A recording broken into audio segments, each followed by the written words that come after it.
Fellow students of the graduating class of 1999, it is my pleasant duty as representative of the class to make these few remarks during this commencement ceremony.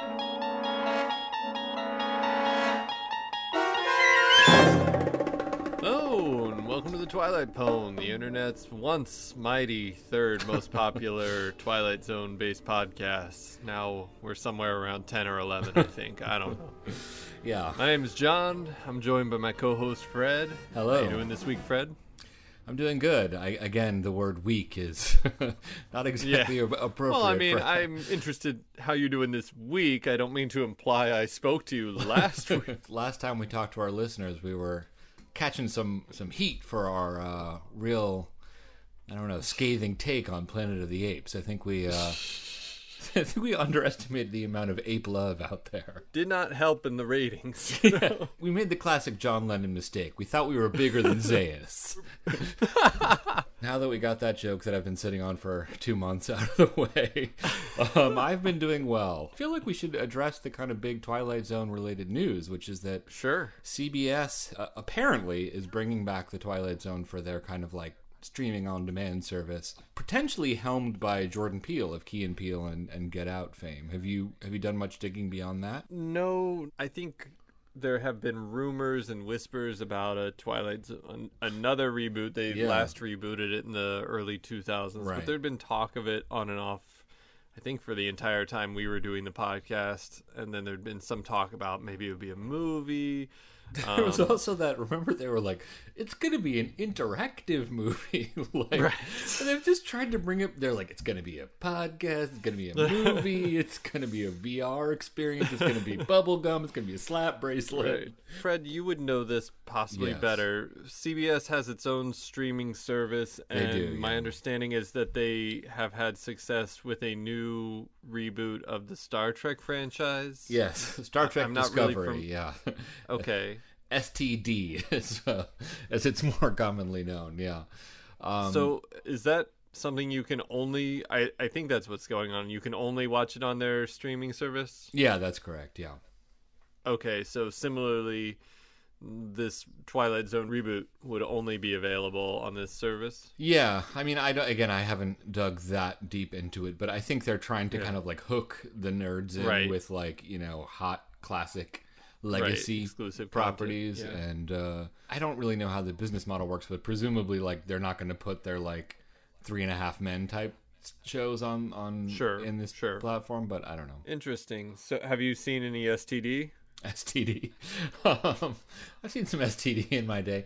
I have watched the first 2 episodes released as a miniseries. It's cool. I mean, I think the same problem that I have with STD as I likely will have with TZ3 or whatever it's called is just that it feels so different in tone and vibe than the classic Star Trek series is. Like it really feels like a J.J. Abrams movie, you know, surprise, surprise. And I think that like that makes sense. It's a new era. Right. We have a new Star Trek, but the reasons why I like the Star Trek series are very different. Why I would like a J.J. Abrams movie, and I sort of fear that kind of thing will happen with the Twilight Zone. For me, it's like the Twilight Zone without Rod Serling in black and white is just like a different thing. And I mean, like, I liked Get Out, and I think it's a very Twilight Zone-y movie, and I think if anyone can do it, he can, but it's just like, I don't know. So you were able to watch STD? Do you have to like sign up for the CBS streaming service? I did sign up for the CBS streaming service to watch. Got it.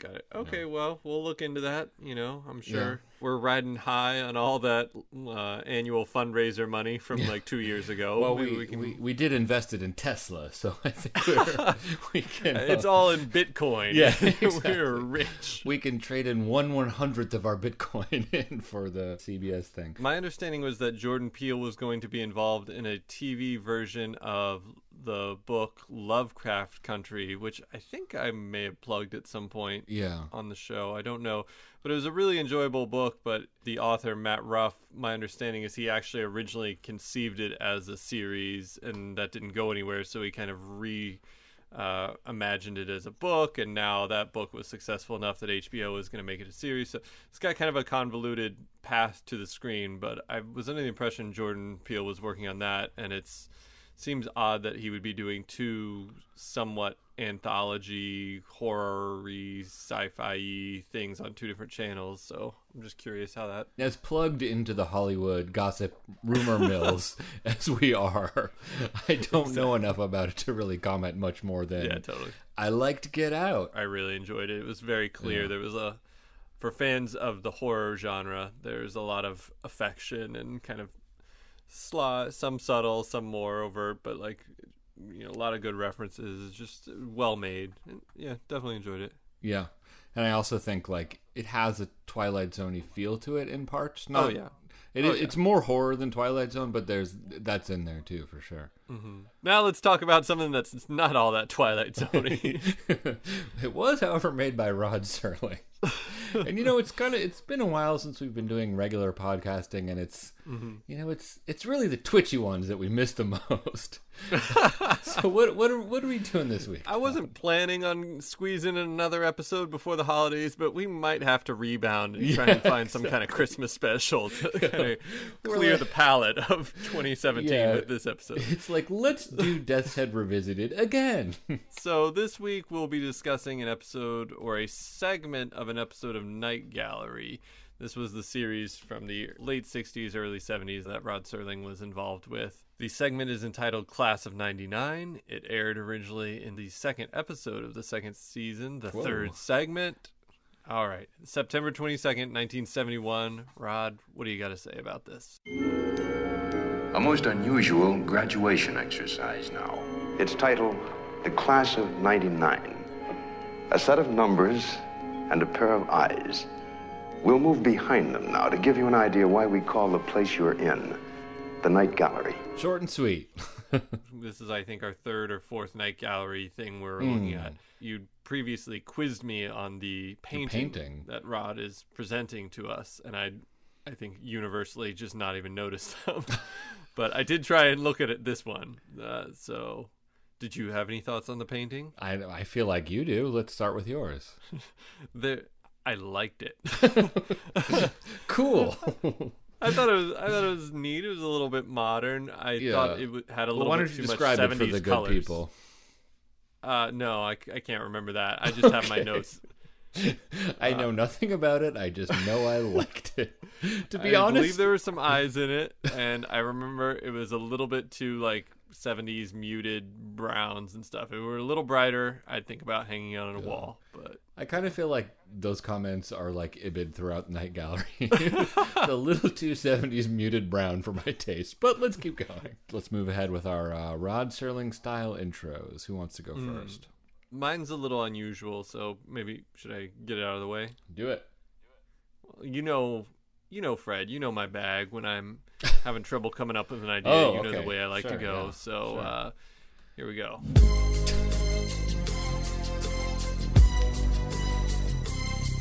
want to tell me what this is all about? I'm kidding. That'd be a terrible idea. This is going to be the twitchiest episode we ever talk about. Enjoy in the Twilight Zone. You know what's funny is that I actually did do a parody of Gangster's Paradise for one of my intros. It was Valley of the Shadow. It was like as I walk through the valley. Oh, did you? Yeah. Okay. Yeah, I was just thinking like The Dangerous Minds. No. You know, School Connection, etc. Yeah.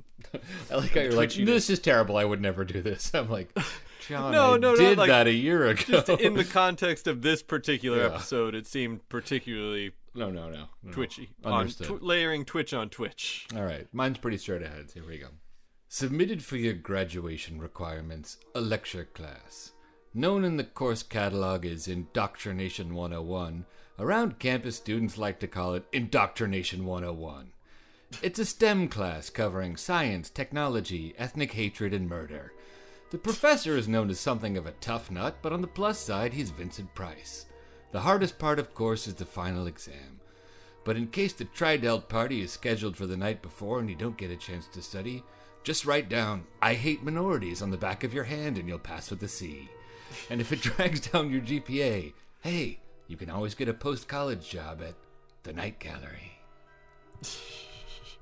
There's a lot of spoilers in there, Fred. Well, there's not that much to spoil. Spoiler warning, there's not that much to spoil. This episode can be viewed on the internet if you want to avoid spoilers, or more than we've already done. I watched it on Hulu, but it's also, it's one of those things where people put it up like online where they like put a weird filter over it and reverse it and pitch it up to, tones, and so you can find it on like Daily Motion and stuff like that. Where did you end up watching it, John? Thanks to the good people at the Allegheny County Library. we need a sponsorship from the Allegheny County Library. Should they become a sponsor, or should we be funneling money towards them? One way or another.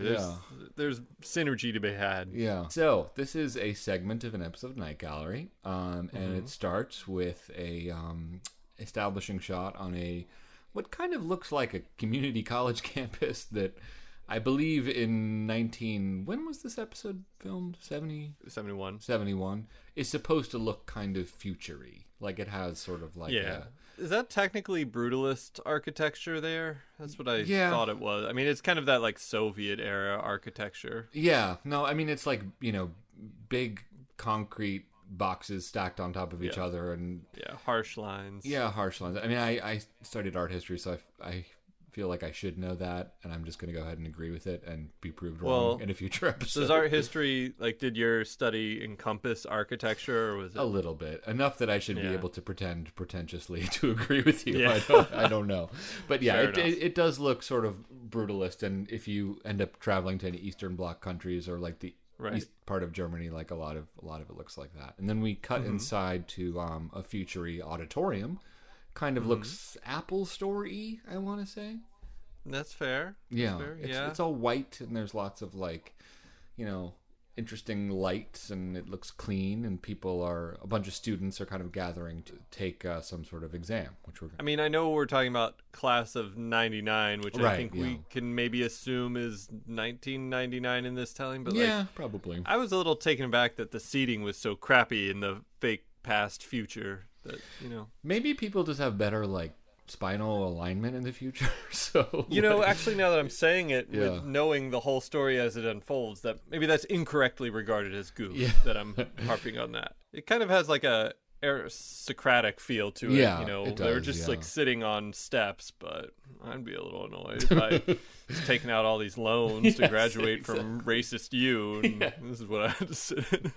Anyway, so a professor comes up to the podium. As I spoiled in my intro, it's Vincent Price. I don't know, his voice, it's just, you really just start expecting Thriller to pop out at any moment.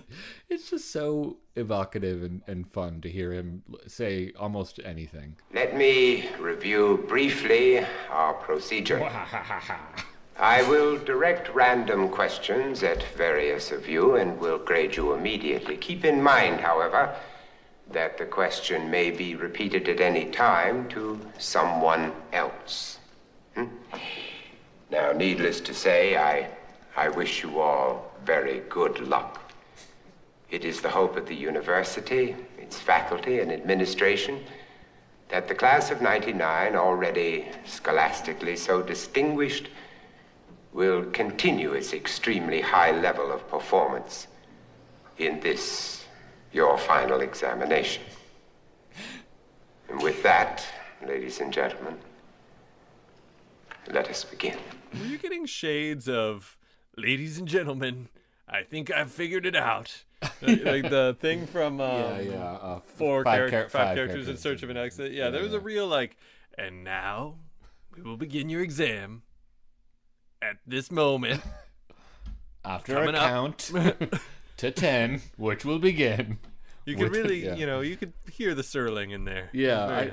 Also, when he says various of you, I don't know. So that's a very strange concoction.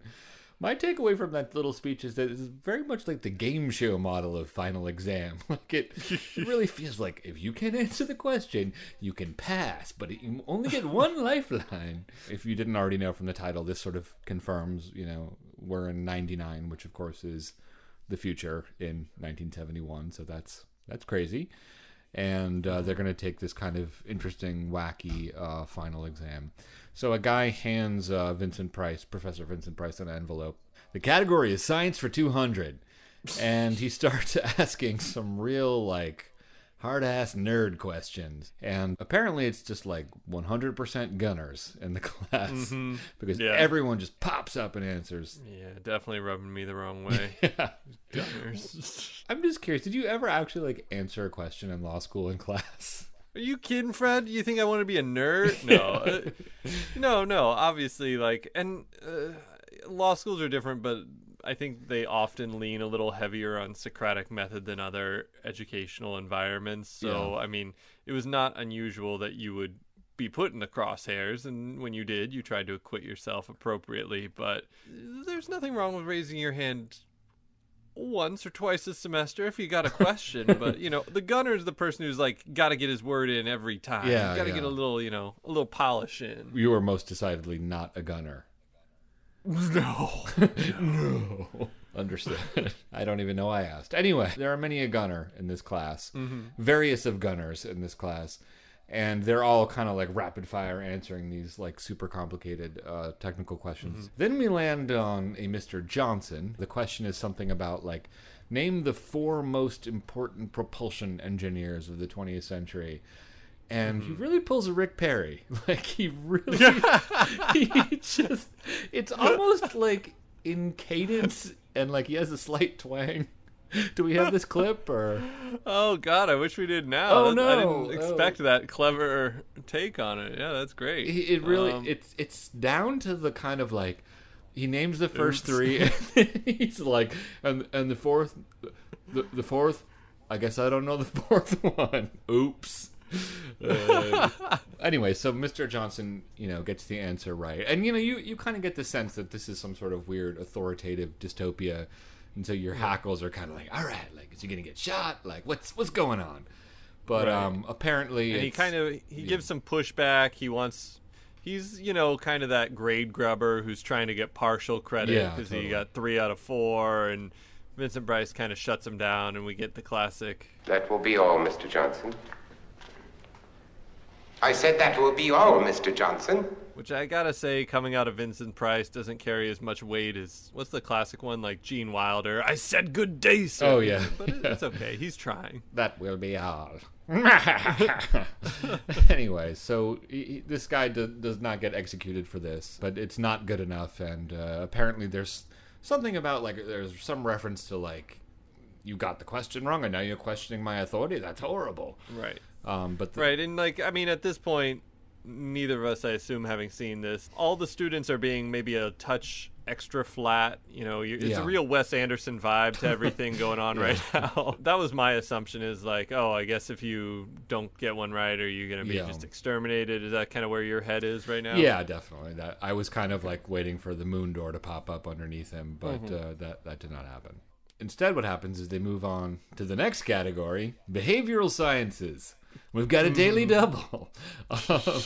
And this is really where the episode takes a sharp turn into twitchiness. The first question in behavioral sciences, the segment of the quiz, is that Vincent Price asks a student to stand up. It's a sort of kind of handsome-y, blonde, white guy in the very back row. And he poses this student a hypothetical situation involving a black student who's near him. And am I going to be saved describing this? Do we have a clip? Yeah, I think I've got the clip here. Let's see. Whew. Look at Mr. Barnes to your right. The hypothesis follows. Mr. Barnes is in competition with you for an extremely important professional position. Now, first I want you to describe Mr. Barnes for me. About 5 foot 10 inches, approximately 155 pounds. His age? 21. Look at him again. Is there any other salient feature which you might consider relevant? He's black. And being black may pose a special problem. What sort of a special problem? But he might be pushy, aggressive. Anything else? He might be inferior. All right, and that's when it kind of... Yeah. I think we've talked about this in email. It was right around that time I definitely thought about reaching for the phone and saying, hey, Fred, I I think we got punked by whoever requested this episode. Yeah. Maybe we pick a different one. Yeah, I mean, we are among the most qualified people to deal with these issues. But yeah, this was at the point, too, where I was like, couldn't we do a fun one? But I don't know. I mean, like, you know. Yeah, this is not exactly John Aston dressed like a hippie saying, bummer! Yeah, another exhibit in the Night Gallery. It's kind of weird to hear Vincent Price even say the word black. Like, something about it just seems weird. Like, I'm like, oh, I didn't know Vincent Price knew what, like, race was. Like, I don't know. Just kind of, like, put his weird vibe just, I don't know, gives it a strange feel to me. I mean, the whole thing is certainly incredibly awkward and weird, but, like, having Vincent Price be, like, the arbiter of this weird racial tension situation just gives it an extra weirdness. At least I can say, I think we had some times in the past talking about Twilight Zone where there were a couple things that were twitchy, where it was like, well, we're reading it through a lens, it's a different time, you know, and it's clear here the intent is to make the viewer uncomfortable with the situation, and I will say they're succeeding. Yeah, no, 100%. I mean, it's actually not that twitchy because I think we fundamentally just agree with the viewpoint of the episode that this is extremely convoluted and twisted and horrible and effed up. My concern was, I don't know if I noticed it was a Serling written one, and at this specific moment of the episode, I'm not 100% clear what the viewpoint of the episode is going to be. Right. So you were worried like therein lies the twitch. Yeah, like a magic sword was going to come out at some point. George Takei was going to be like, yeah, I guess I was responsible for Pearl Harbor somehow. I'm not sure. Anyway, this very extremely awkward, tense moment sort of escalates because Vincent Price is like, what is the most rational thing you could do knowing that this other fellow might be inferior? And the white student in the back is like, slap him. And Vincent Price is like, proceed. And so awkwardly the white student walks up to the black student and slaps him. And then Vincent Price addresses the black student and says something like... Yeah, we get the other side of this here. 6 foot tall, 180 pounds, 21 years of age, blonde hair. Complexion? White. A Caucasian. A Caucasian. Primary emotional level again, your reaction. Bigoted, aggressive, preset prejudices, illogical attitudes. And your response? Slap him back. Do so, if you will, Mr. Barnes.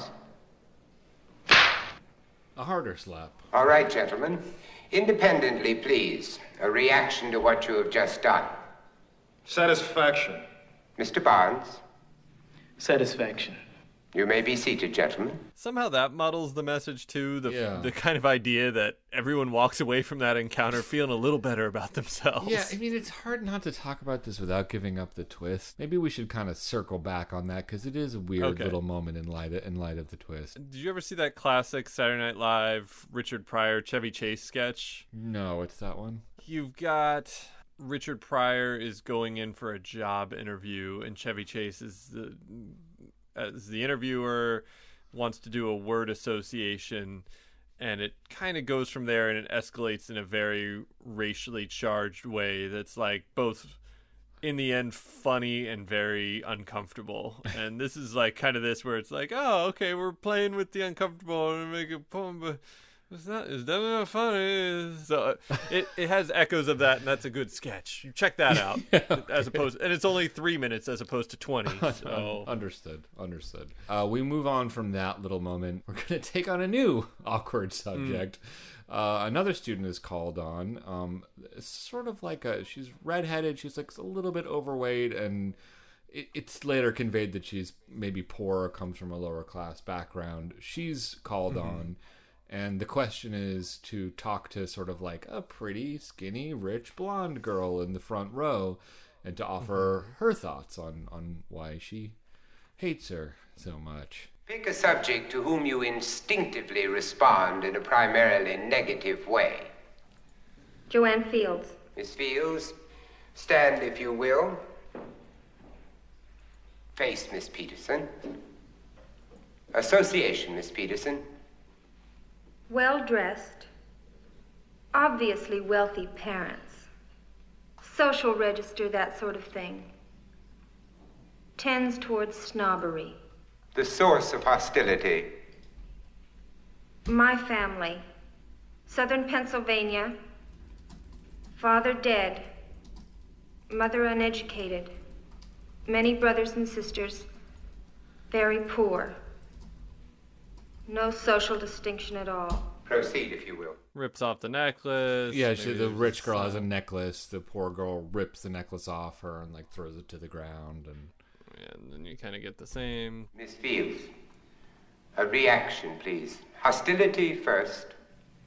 White trash, ignorant, no graces, envious, money conscious, social climber. And she picks up the necklace, she spits on her, it's pretty funny. I mean, Anyway, so it's, another sort of extremely awkward situation where two people are basically... Stop being polite and start getting real. Yeah, right, exactly. When 400 weird students settle down in a crazy Apple Store auditorium and start getting real. Yeah, basically, but in a very kind of like stiff authoritarian way. They're sort of being made to act out these very like visceral...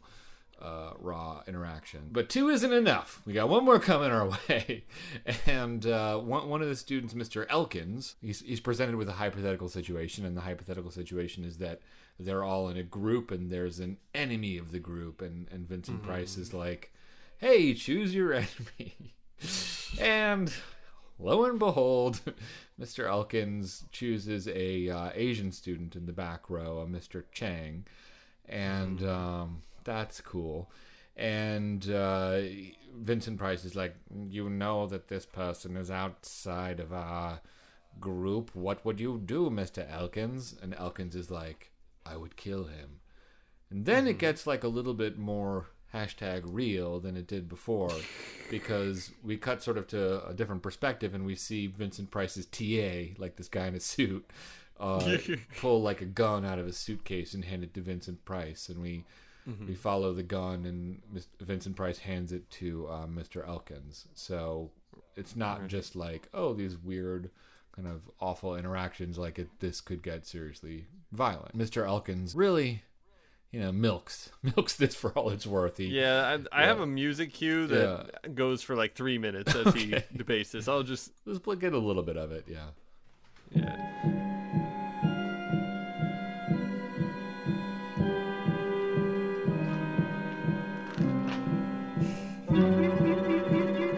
Modus operandi, Mr. Elkins. Proceed, if you will.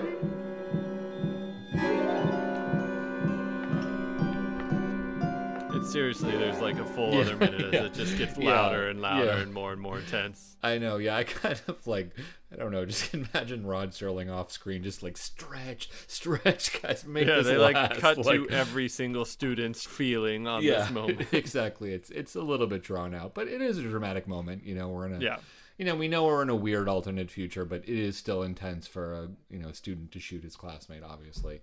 But he doesn't. Right. At the very last minute, Mr. Elkins sort of like moves his hand away and throws away his shot. What was that? He throws away his shot. Exactly. Hamilton. He fires in the air. Yeah. I don't know what that is, but yes. You're not familiar with Hamilton? You mean the person or the musical? Both. I'm slightly more familiar with the person, but you can hardly separate one from the other. That's true. And that's another podcast we're going to start next week. But for now, Hamilton. Yeah, that was too easy. I don't know. I'm kind of tempted to like roll into some star effing, because I did have a brief Twitter conversation with David Diggs recently, but I don't know. Maybe that's one for the cutting room. You got to get that stuff over on the Twilight Pwn. Yeah, sorry. What is it called? The tweet handle, whatever we got. We're masters of social media. What's it called? The tweet handle? Anyway, so Mr. Elkins shoots a light bulb instead. Then we get some kind of soul searching from Elkins. Like, apparently he's not so sure that Mr. Chang is the enemy. And he really starts thinking it through, man. He's not the enemy. He's not the enemy.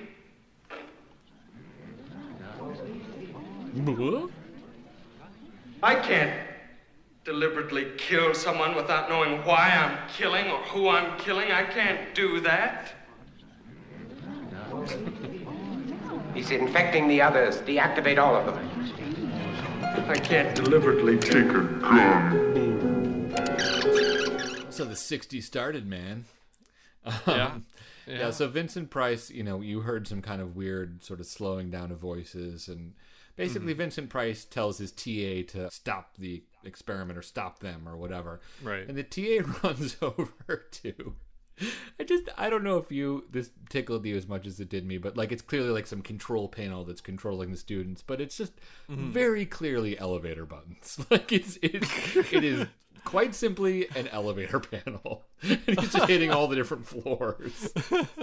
I mean, just because one of them said mezzanine, you don't know what that means. There's like that little LL with a star next to it, and it's missing the 13th floor. But anyway, so he presses these buttons, and all of the, we're beginning to suspect they may not be regular students. They all start to kind of slow down to a right, and they all freeze in place. So with that crazy reveal, Vincent Price asked the TA to turn on only one of them, not all of them. And this new dude has like a whole different spin on the situation. The situation. Well, wait, it's not a new? Isn't it Johnson from earlier? Yeah, well, it's one. It may have been one of the people from earlier. I don't think it was the white dude at the very beginning, though, was it? I thought it was the guy who screwed up the questions the first time. Oh yeah, he got a second chance. Yeah, that's a good point. Yeah, I think it was that guy. Which doesn't make a ton of sense, but I guess like Vincent Price is kind of like the Donald Pleasance. He's trying to pass him if he can. Yeah, and also Rick Perry did become Secretary of Energy, so it kind of makes sense that this guy messed up the question, but still got the position at the end. Anyway, the new dude, he has a different take on like this whole Elkins-Chang conflict. Elkins refused to respond to his responsibility. He failed to kill the enemy.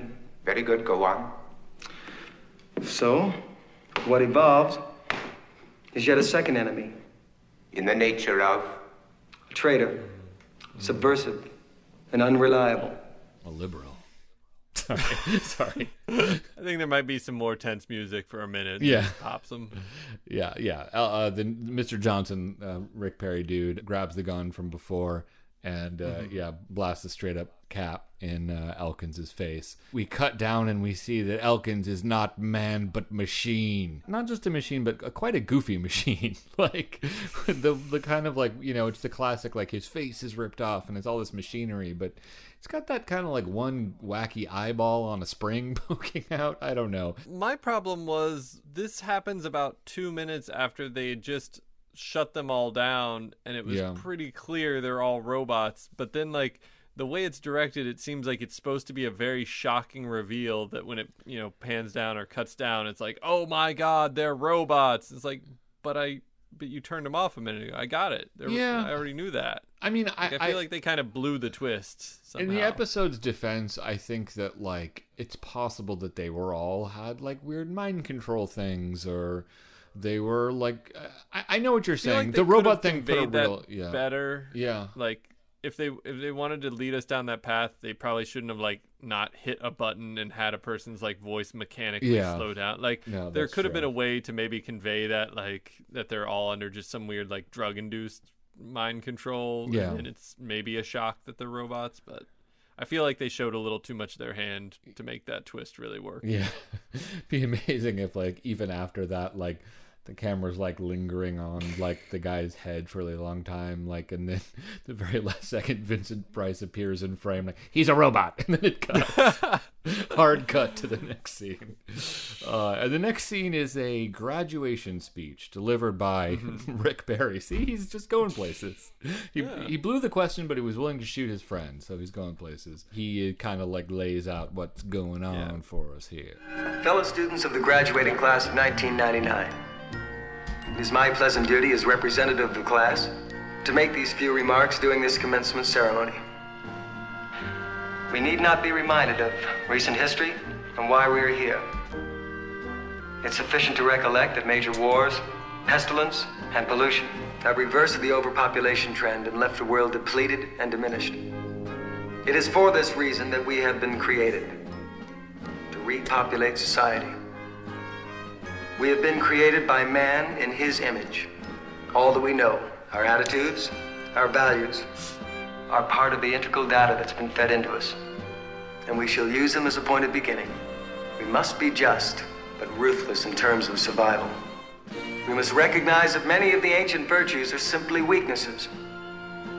For example, to tolerate an inferior is an act of misplaced compassion and, as such, interferes with our function as members of the society. We shall repay our debt to man by emulating him. We shall act as men, react as men. We shall be men.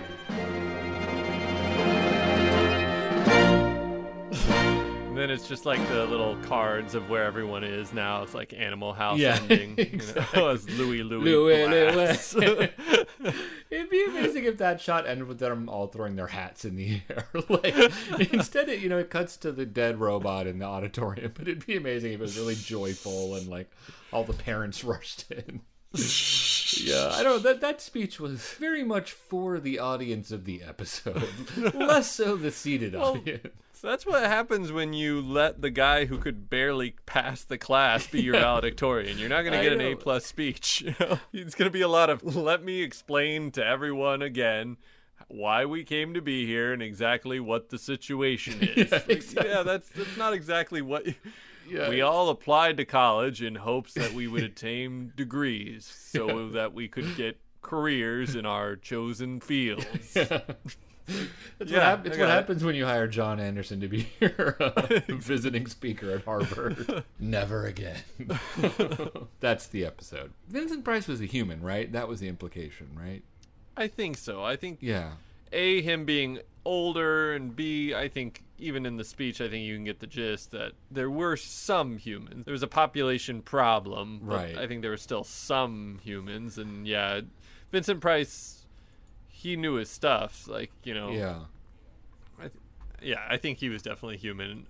Presumably the TA, but I don't know. I'm not sure. He could go either way. You didn't read the syllabus, did you, John?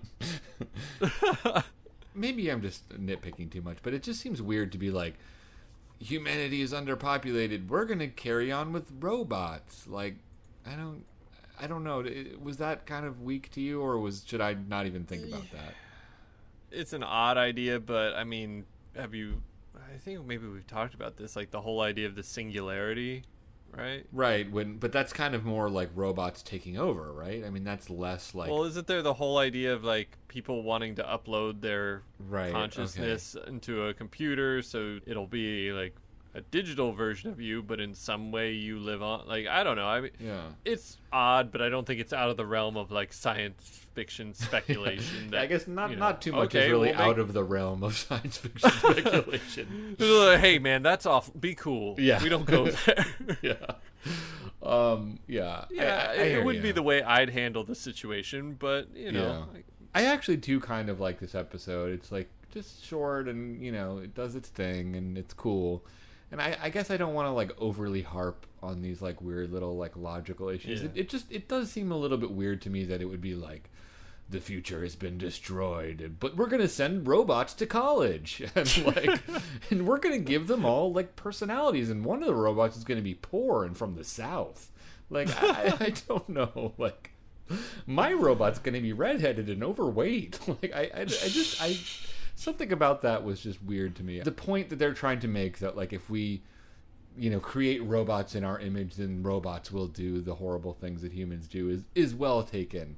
It was just like here's maybe an explanation. Say there is humankind, just much more or much less of it. We don't have resources to feed everyone, so you got something like 10% humans, but you want to fill out the office building and everything. You don't want the like 10% that are remaining to feel the devastation of what's happening. So that's why you're creating all these people to put around them, so that you can return to some sense of normalcy.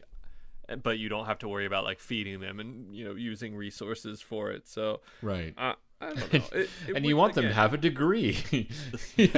There's an interesting kind of fun twist to this, which is just that like, no matter what we do, we're sort of bound to our own prejudices, and even if we try and create robots that are great, they'll probably end up having like human foibles because they're quote unquote made in our image. And that is an interesting idea. It's just that I don't think I deliberately try to make a racist robot. Like, call me crazy. What we doing next? Bios and trivia. Bios and trivia. Bios and trivia. Yeah. Scott, Zickery, Mark Grams Jr., Zickery,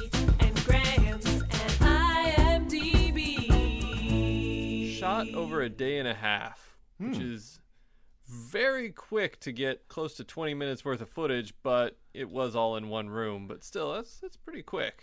I mean, I think the fact that it is all just like one or maybe two sets, I could sort of see that. Yeah. When you find out the students are robots and they slow down and freeze, all that was done live because we didn't have money for opticals, confirms Hotchkiss. We actually did freeze. I don't know how long we held that pose. Now, this is a real, this is kind of like a subplot of our podcast that you really enjoy watching episodes where the actors have to stand still, and proving them to be wrong. Now, did you do that? Did you catch any little twitchers? I did not notice it this time, but that quote kind of makes me want to go back and do my gotcha journalism. Yeah, exactly. For bios, the professor was played by Vincent Price. He had a long career and a pretty extensive, interesting life. I was kind of shocked he was not on Twilight Zone or any MST3K episode at any point in his life, but it just didn't happen. Just kind of randomly, I did see Trace Beaulieu and Frank Conniff were in Pittsburgh again sometime in the past month, and they did like a live riff of a movie. They did The Tingler with Vincent Price, so it's kind of MST3K adjacent, but I won't play the clip for that. But right. He was in a film called Dr. Goldfoot and the Bikini Machine. So we've talked about that movie before. Well, it's a classic. Yeah, sure. He was in The Last Man on Earth, which was the first film version of the Richard Matheson book I Am Legend. His father was president of the National Candy Company, which just sounds delicious. Yeah. We make candy. It's like it's really sweet. The movie They Came Together. The people who did Wet Hot American Summer did a movie about rom-coms. It's like kind of like a satirical, ironic rom-com. Yeah, I enjoyed it. And there's one of the gags is that the Amy Poehler's character has like a, mom and pop personal candy shop that's it's like Meg Ryan's bookstore, and You've Got Mail, and Paul Rudd works at Candy Systems and Research, or CSR. That's cool. That's funny. So Price wrote a number of cookbooks. He was an art connoisseur. He had an interesting quote here, which I hadn't really thought about, but I thought it was just interesting about his perspective on acting. And I'm not going to try to do his voice, though I wish I could. It's very amusing. Suddenly in the 50s, a whole new group of actors came out. Marlon Brando, James Dean, and Paul Newman, who were very moody and realistic. So actors like myself and Basil Rathbone and so on didn't really fit into these realistic dramas, and we began to do costume pictures. This was really the only place we could go on working if we wanted to survive as actors. Blah, blah, blah, blah, blah. But I did think that was kind of interesting. It's like the people you think of as kind of the classic 50s, 60s B movie or schlocky or like just kind of, super genre picture people. Yeah. A lot of them were doing legit drama and, but before the Elia Kazan, like the, realism took over movies and they suddenly looked kind of ridiculous. It was like having a stage actor doing a movie or something. So, it's interesting like how like I also think that probably most of them just couldn't get work, and it's just sort of like, Vincent Price in some ways, I don't want to say he was lucky, but just kind of lucky that he was just so Vincent Pricey that like people. Well, yeah, I mean, I think they couldn't get work because they were having trouble like adapting to this new model, but they were also older. Yeah, it kind of all bleeds together. But I just thought that was an interesting. No, that is super interesting. Do you know William Powell, the guy who plays Nick Charles in the Thin Man movies? Yeah. He was in the silent film era, he usually played kind of like a swarthy villain. Like you see him in like, he played like the evil gypsy or something like that. Right. And so it's just funny to kind of like, you kind of can see that if you think about it, but you're like, oh, like this guy probably was like really worried about losing his career entirely and was kind of lucky to manage it. I don't know. Anyway, side point. Anyway. Yeah. One other fun quote from Price. On House of Wax and director Andre Dutoth, "It's almost my favorite Hollywood story. Where else in the world would you hire a man with one eye to direct a picture in 3D? That's cute. Pretty good. It's cute. All right, so Johnson was played by Brandon DeWilde. He played Joey and Shane, debuted on Broadway at 9. He unfortunately passed away very young, just I think about a year after this role. Close friend and sometimes singing partner, country western legend Graham Parsons immortalized Wilde's death in a song with Emmylou Harris called "In My Hour of Darkness." Oh, I think I know that song. Interesting. Mm-hmm. Elkins was played by Randolph Mantooth. He was a half Seminole Native American. I think, like, ironically enough, like Emmylou Harris wrote a famous song about Graham Parsons dying too. That's "Rock My Soul in the Bosom of Abraham," isn't it? Or "From Boulder to Birmingham," right? That's I've heard some Graham Parsons works, but I don't know. Yeah, like, that's a genre of music that I enjoy when it's on, but I don't really like seek out. It's just like the most country weird chain of like everybody's commemorating each other's like horrible tragic deaths. Anyway, sorry, go on. A person named McWhirter was played by John Davey. He was in an episode of the 80s Twilight Zone called Kentucky Rye.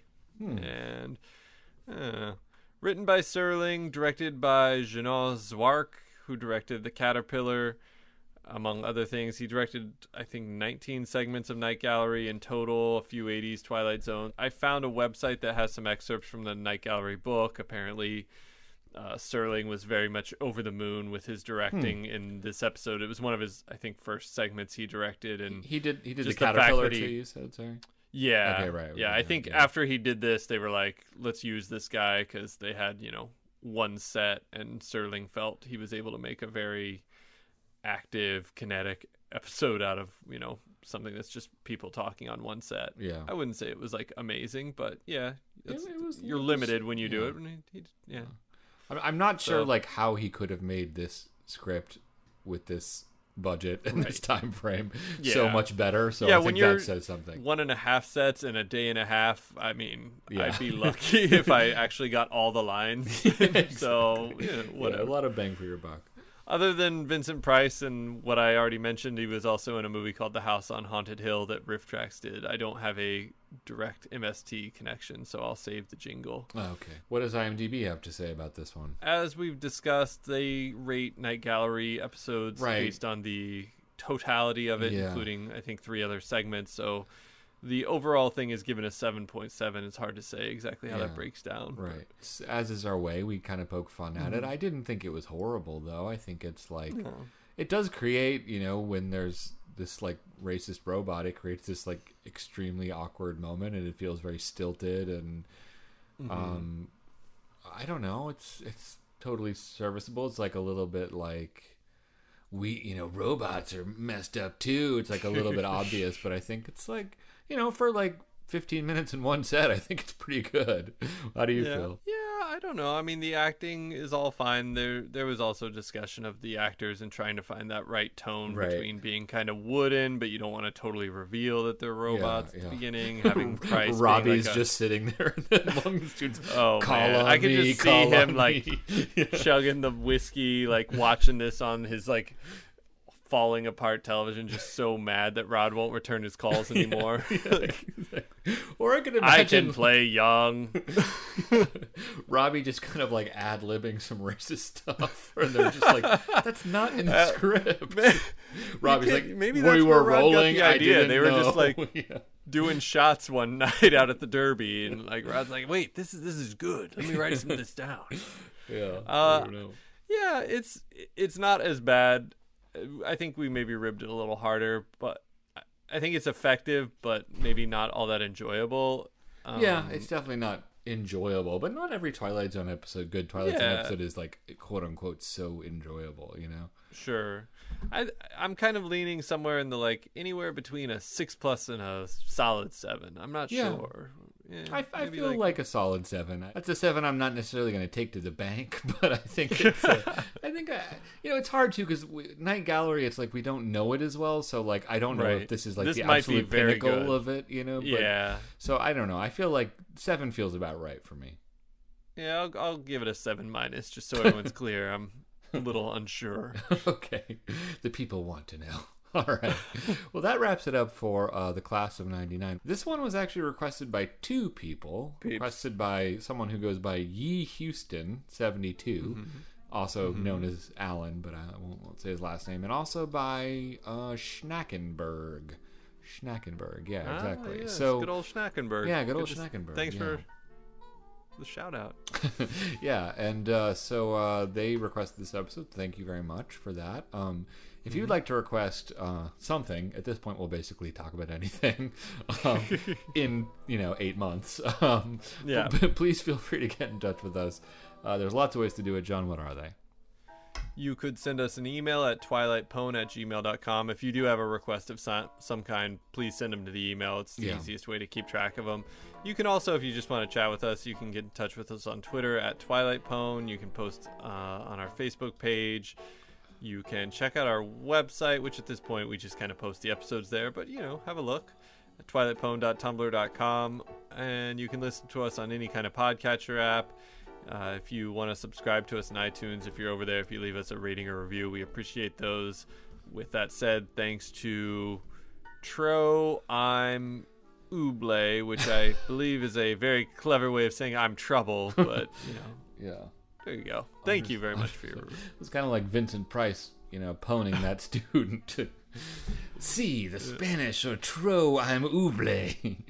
What's kind of funny is you and I were pretty close to the class of '99 for high school, anyway, right? Or were you 99 or what were you? No. I mean, we were in the same class at college. Yeah. We were both OOs. Yeah, OOs. Did you have kind of like a hand thing, like a little holding, making your hand 2 zeros, and was there a lot of 01 sucks, OO rules? Was there a lot of that? Or I do remember hand gestures being a part of the high school landscape. I don't remember what our... Yeah, now I do, and I don't want to talk about it. It's just embarrassing. Not racist, which, is a risk coming from an Oklahoma high school. But no, it's just dumb. Yeah. Well, I mean, we've come this far. What was so dumb about it? Well, I think our hand gesture was about the media club I founded. Oh. Which was the equivalent of an AV club. Oh, okay. I see. I can envision that. AV, got it. Well, yeah, except for it was an MC for media club. But I do remember feeling like I was pretty hot socks for being in class of 2000 and 2001. It's oh yeah, been there, done that, lame ass. Yeah, there was a certain pride for the first class of the new millennium. There was a totally arbitrary, but yeah. I remember there was also it became a magnet for local journalists who really just didn't have anything else to write about. They would just be the class of 2000, and it kind of these sort of sad little pieces lost to history, much like our podcast. Anyway, I will talk to you probably next month, John. All right, talk to you later, Fred. All right, bye. All right, bye.